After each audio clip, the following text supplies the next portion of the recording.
Welcome to r/entitled people, where we share stories from your lives about people who think the rules don't apply to them, and they should get what they want. Thank you, friends, for subscribing to the channel, and for so many likes. And today we have two great stories, so subscribe, hit the like button, and let's begin. The first story. The insolent client was stopped by the manager and taken away with the police. The second story. Client from Ukrainian humiliated entitled coworker. The first story is the captain versus the sergeant.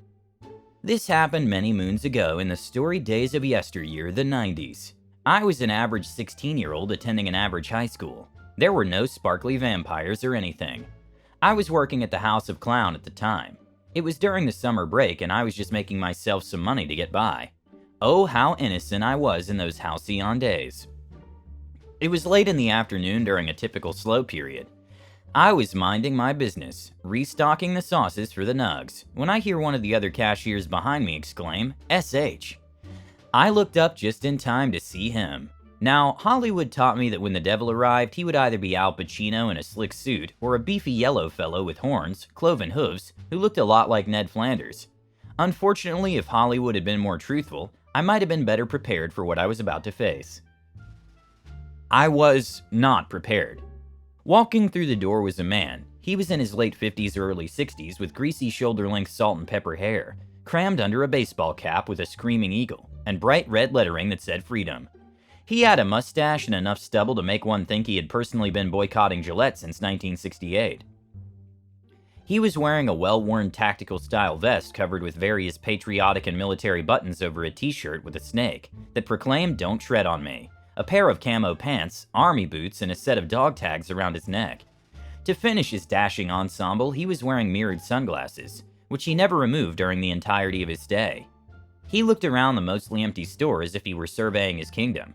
While I was watching his grand entrance, one of my coworkers grabbed my arm and yanked me back around the corner, where the friar was located, and she hissed at me, "That's the captain."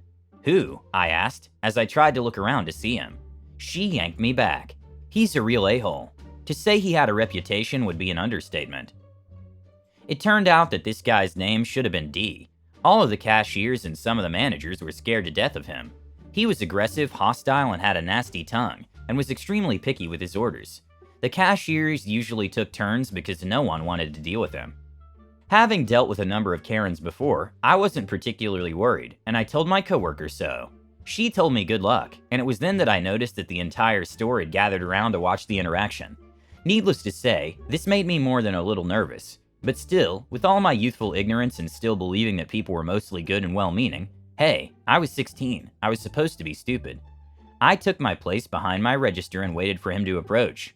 Suddenly his eyes fixed on me and I swear to God I heard a sound echo in my head like a knife being drawn from its sheath, as he slowly smiled and headed my way. To say that the man swaggered would be an understatement. He walked as if he had just rode a horse straight up I-75 to our humble establishment. I gave my finest customer service smile and started to greet him. Somehow this was a mistake, as he said, "Shut up. You listen, I talk." I blinked. He rattled off his order as if he was giving orders to a newly minted batch of rookie recruits.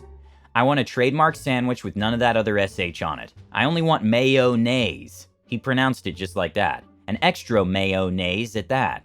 I want a small cup of black coffee and nothing else. I don't want no fries, I don't want no apple pies, just my trademark sandwich and my coffee. You got me, girly?" I blinked again. Girly? Okay. I shook my head a little and proceeded to input the order. Never in the vast array of Karens that I had dealt with up to that point had I ever met with someone who was so immediately and intensely unpleasant. Once I put the order in, I turned back to the kitchen to make sure that they got the special part of the order, only to find even more staff standing around that one corner staring out at me, and the captain like a bunch of meerkats, who had just heard a lion on the savannah. Normally I would have made pleasant chit-chat while the order was prepared, but the man radiated such hostility that I wanted to be as far away from him as possible. Like the rest of the staff, I hid in the back. As soon as the order was put up, I asked if he wanted to eat in or take it out. He looked annoyed at me even asking, but he tapped on the counter with one single dirty fingernail. I took that to mean that he wanted to eat in. I admit my heart fell a little to hear he wouldn't be leaving straight away. I pulled out a tray and put his sandwich on it and poured his coffee. I slid the tray over to him and he snatched the sandwich off of the tray. I watched in worried fascination as he ripped open the wrapper and peered between the buns. Then he clucked his tongue and looked back up to me and said in a low voice, "You deaf, girlie?" "Sir," I said, feeling completely as if I had stepped into the Twilight Zone. I said, "I wanted extra mayonnaise." With that, he threw the sandwich at me. I managed to jump backwards, but the sandwich hit the lower part of my trousers and left a big splotch of mayonnaise down my leg. I was absolutely gobsmacked. Every word of the social contract that I thought that most people had read and signed was pitched out of the window, and I was left floundering. Now get your A back there and get me the sandwich I done paid for. Making a note to apologize to my coworker about not believing her when she said he was an a-hole, I went back to the back and asked them to remake the sandwich with more mayo. They remade the sandwich, and I took it back out to him and put it on his tray. Again, he snatched it up and peered between the buns. What he saw must have made him happy, because he put the sandwich back on the tray and swaggered back off into the dining room. I took the opportunity to almost melt into the ground with relief. While he ate, the store was dead quiet. I had never heard it so quiet. It was as if his presence just killed all the joy and need to communicate with our fellow humans. When we did talk, it was in whispers. While I hoped that that was the end of my trial, it was just the first act. I had been lurking in the back, peeking out occasionally to make sure there were no other customers. Unfortunately, the captain was back up at the register. Me and the other cashier bickered back and forth between ourselves about who was going out to deal with him, and we flipped a coin. Luck was not with me. It was time for Act 2. Like a convict walking the last mile to the chair, I walked back out. I didn't ask him what he wanted because I was sure he was going to tell me, and he did. I want an ice cream cone. I don't want no sundae, I don't want no toppings, just an ice cream cone. You think you can do that right? I bit back the nasty comment burning on my tongue and went and got the aforementioned ice cream, not a sundae and with no toppings. I brought it back and handed it to him. Without a word, he took it and immediately launched it right back at me. I hadn't even had the chance to fully lean back from the exchange, and thus it hit me squarely in the center of my forehead. I swear to God that son of an off-brand farm animal smiled. At this, I was stunned, shocked, horrified, and mortified. For a split second, I was torn between jumping the counter and kicking him in his smug puss and bursting into tears. Unfortunately, being a teenage girl, my emotions chose the latter instead of the former. Now the evening manager, Greg, had just come in, and he heard the commotion and came up to the front of the store when he heard me scream to see what was going on. Now the evening manager, bless him, was a no-nonsense kind of guy. He was a former sergeant in the Marines and stood 6'6" if he was an inch, and could have dressed his massive boulder-like shoulders up as linebackers and no one would have been the wiser. Needless to say, he was not remotely intimidated by a sad old man who enjoyed pretended power by terrorizing teenage fast food workers. Greg marched up to me and asked me what happened, and while I was trying to explain, the captain went on an expletive-laden rant, yelling about how stupid and incompetent I was, yelling about how I couldn't even make a simple ice cream cone, informing anyone and everyone who cared to listen that it was lower than the dirt beneath his feet. The manager asked me in a disbelieving voice if he had thrown the ice cream cone at me.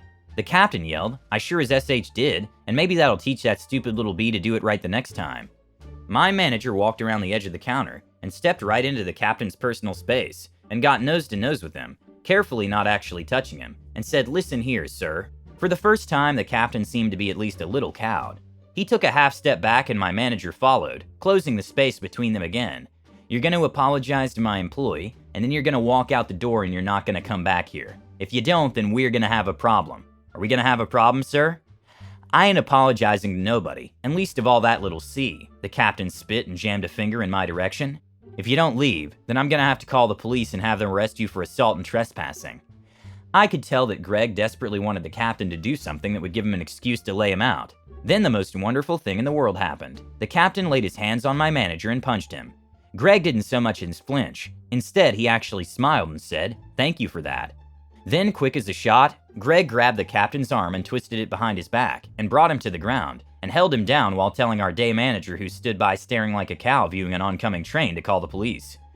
The good news? I got to go home early that day. The better news? The captain was blacklisted from our store. The best news? The police came and carted him off, yelling, kicking, screaming, and resisting. The police asked me if I wanted to press charges, and honestly, I just wanted to go home. In retrospect, I really wish I had. But hey, I'm sure the captain kicking that cop in the bahoogies while resisting arrest probably got him in far more trouble than pitching an ice cream cone at me ever would. While I don't know what happened to the captain after that, I do know I never had to see him again, and that was good enough for me. After that, I found a better job, serving ice cream of all things. Oh, the irony. and moved on. But I would always remember the former Marine, with the gentle ways and the kind smile, who went so far to stand up for his employee. The second story is, entitled coworker gets told off by the client. A few years ago, I used to work for this company that provides software services to the clients. It's a very competitive work culture, and you can expect people fighting over exposure from clients and a lot of backstabbing. There was one particular employee, entitled coworker, EC. Anyone who worked with him one time will never look forward to it again, because he tends to overshadow their hard work and taking credits from them. He doesn't let the employees, especially the rookies, to talk to the client, and taking over the lead by commenting, "You're not qualified enough to have direct contact with the client." He's good at hiding his mistakes and then blaming it over his coworkers. One day, while the team was discussing a task over a conference video call, I noticed a blunder in EC's report. When I pointed it out, EC immediately muted my call, and then he texted me that I was being stupid, and you should never discuss anything with the client that wasn't fully agreed by the team beforehand, along with other BS. He went on like this and didn't let me listen to the rest of the meeting. He stopped only when manager stepped in. The manager knew what was going on, but she kept quiet because he's a valuable asset and has a great connection with the client. Ah yes, the company needs a B-licker because the rest of the team are a bunch of 5-year-olds incapable of forming a sentence. Another time I found a problem in the work that was previously done by the client from Ukrainian branch. I was confident enough to talk to the guy being a rookie, but guess what? EC stepped in because OP's English is terrible and has no people skills.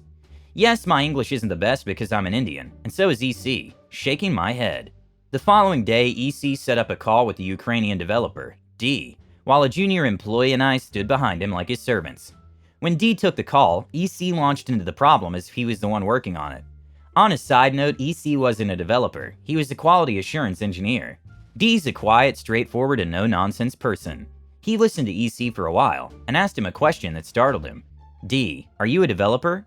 EC, no, I'm the quality assurance engineer. D, are you the one who found the problem in the first place? EC, no, OP and her colleague did. D, why aren't they in the call? EC, well, I thought I could give a good introduction. D, I don't have time for that. Bring the developers in the call. If I meet you again, don't waste my time with the formalities. My colleague and I tried very hard not to laugh, as EC's face turned red. We took over the call and fixed the problem the same day with D's help.